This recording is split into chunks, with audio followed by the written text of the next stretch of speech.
पिछले हफ्ते की पार्टी में सभी महिलाएं आई थीं। सबसे पहले रेखा ने मुझे सबके सामने बेइज्जत करते हुए कहा, उस अकाउंट सेक्शन की बकवास करने वाली दीपिका से तुम्हारे पति का अफेयर शुरू है। यह बात सच है। उसके बाद सभी ने कहना शुरू कर दिया। उन्होंने कहा कि देव को सिनेमा घर जाते समय होटल में काफ़ी पीते हुए देखा था, इसीलिए शक की कोई गुंजाइश नहीं थी। मैं पूरी तरह से दुखी हो गई। मैं ये देखने में सबको दिखाने लगी कि इस खबर का मुझ पर कोई असर नहीं पड़ा। मुझे उनकी सलाह और हमदर्दी नहीं चाहिए थी, इसीलिए मैं चली गई। वहाँ एकांत में मेरे मन में दो बातें आई। किसी भी तरह से ऐसे मामले में पति के साथ लड़ने से कोई फ़ायदा नहीं होगा। हमेशा लड़ाई का असर उल्टा होता है। दूसरी बात, ऐसे में रोने से कोई फ़ायदा नहीं होगा, फिर कुछ अलग चाल चलनी पड़ेगी। मैं बाहर चलकर पार्टी हॉल में उनके मामले की गंभीरता का अंदाज़ा लगाने लगी। तभी मैंने देव और दीपिका को हॉल के एक कोने में मैंने दोनों को हंसते और बातें करते हुए देखा। इस तरह मुझे अचानक अपने पास देखकर दोनों चौंक गए। दीपिका थोड़ी खुश हुई जब मैंने उसकी तारीफ़ की कि तुम कितनी खूबसूरत दिखती हो और तुम्हारे कपड़े बहुत अच्छे हैं। फिर मैं थोड़ी इधर उधर की बातें करती रही। एक चुटकुला सुनाया, वो खुलकर मुस्कुराने लगी। देव को मेरे व्यवहार में कुछ भी फर्क नहीं लगा, इसीलिए वह निश्चित हो गया और वहाँ से चला गया और दूसरे लोगों से बातें करने लगा। मैंने अपने गुस्से और नफ़रत को छुपाते हुए दीपिका के साथ काफ़ी समय बिताया, इसीलिए मैंने दीपिका और देव को एक साथ आने का मौका ही नहीं दिया। मैंने दीपिका को बहुत बार कहा कि एक बार घर पर आओ ना। उसने कहा आऊँगी फिर कभी। आखिर में एक बार उसने मुझे घर आने का न्योता भी दिया, जो कि मैं चाहती थी।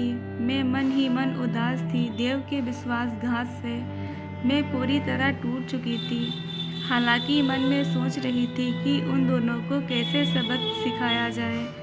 यह सब हो जाने के बाद मैं घर वापस आई। घर वापस आने पर मेरी सास ने मुझसे पूछा, क्या हुआ है? वह मुंह से कठोर है लेकिन दिल से बहुत स्नेही है। जब उन्होंने ज़्यादा जोर देकर पूछा तो मैंने उन्हें सब कुछ बता दिया। उसके बाद 4 दिनों तक हमने ढेर सारे विचार किए। कुछ दिनों के लिए देव टूर पर गया।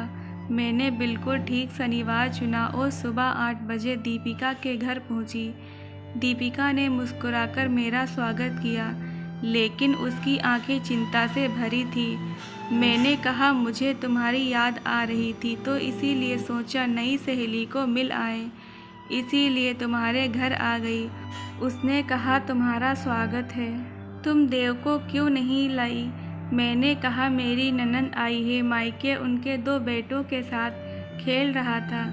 क्या लोगी, चाय या कॉफ़ी? चाय चलेगी। दीपिका, अरे रिक्शे से उतरते वक्त कमर में मोच आ गई, थोड़ा लेट जाऊं क्या? उसने जल्दी से तुम्हें एक तकिया दिया और मैं आराम से उसके बिस्तर पर सो गई और वह चाय बनाने चली गई।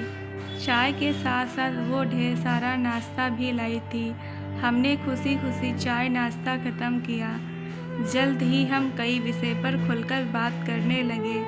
बात करते करते मैंने उसकी शादी की बात उठा दी। शादी की बात करते ही वह थोड़ा डर गई।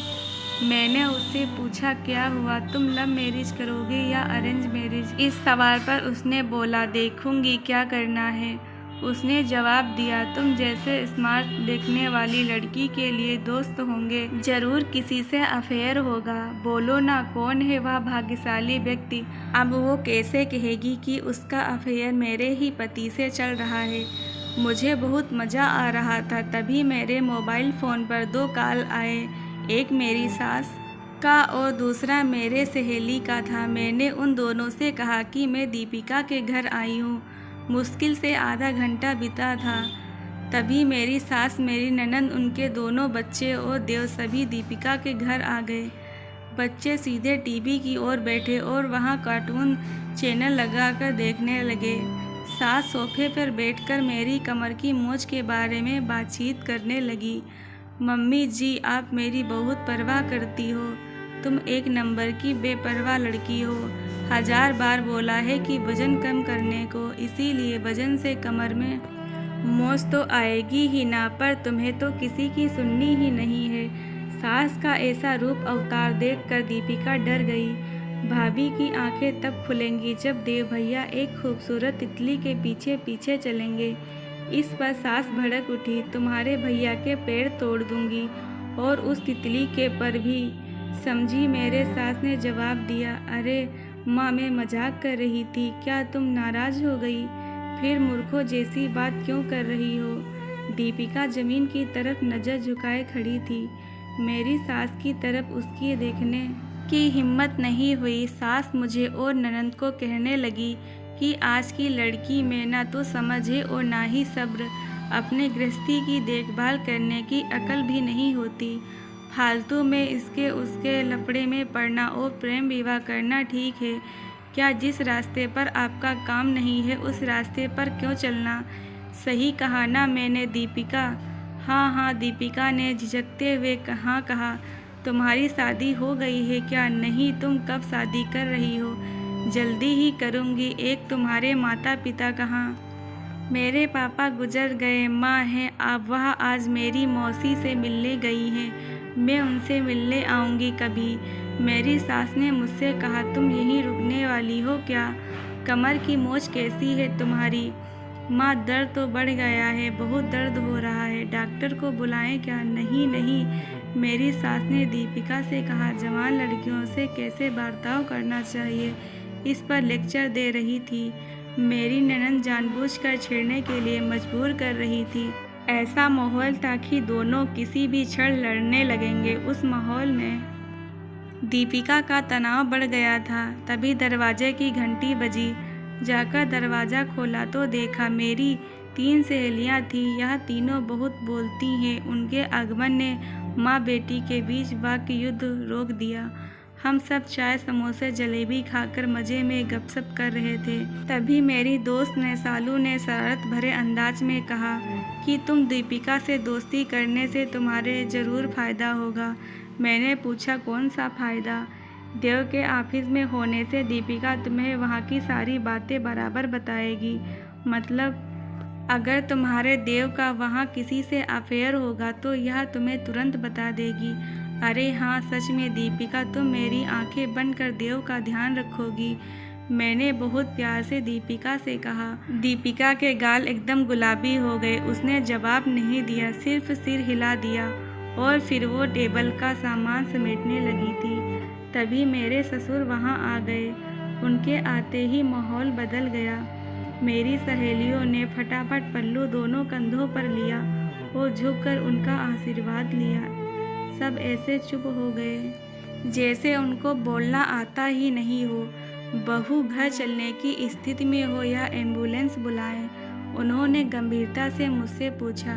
चलूँगी पापा। मैं बिस्तर से नीचे उतरी। मैंने डॉक्टर को फ़ोन किया। घर जाते जाते उनको दिखा कर जाएंगे। ठीक है पापा। यहाँ क्यों आई थी? इस दीपिका को मिलने आई थी। पापा जी, इसे कभी देखा नहीं, नई पहचान है क्या? हाँ, ये देव के ऑफिस में काम करती है। दीपिका बेटा, तुम अकेली रहती हो क्या? नहीं अंकल, माँ के साथ रहती हूँ। दीपिका पापा की आवाज़ से ही डरने लगी। चलो अच्छा है, नहीं तो हम हैं ना तुम्हारे साथ। कभी भी मदद की आवश्यकता हो तो हमें बताना। पापा बोले, फिर हमारे तरफ मुड़कर बोले, अब चले। पापा निकले, वैसे हम भी उनके पीछे पीछे गए। घर से निकलते समय मेरी सास दीपिका से बोली, बेटा अब जल्दी अपनी शादी का आमंत्रण हमारे हाथों में देना। देर हो गई तो अच्छे लड़के मिलते नहीं। दीपिका, मैं बाद में तुम्हें फ़ोन करूँगी। तीनों बच्चे थैंक यू आंटी बोलकर बाहर निकल गए। लास्ट में मैं दीपिका को लेकर घर से बाहर आई। दीपिका, इन सब की मस्ती खेल कूद तुम्हें खटका तो नहीं? दीपिका ने कहा, नहीं, ये सब तो बहुत भले इंसान हैं। वह बोली, पर मन से वह थोड़ी नर्वस हो गई थी। हमने प्यार से एक दूसरे को अलविदा किया। सभी गाड़ी में बैठ चुके थे और अपने घर पहुंच गए। दोस्तों, कहानी अच्छी लगी हो तो चैनल को सब्सक्राइब, लाइक, कमेंट, शेयर करना ना भूलें।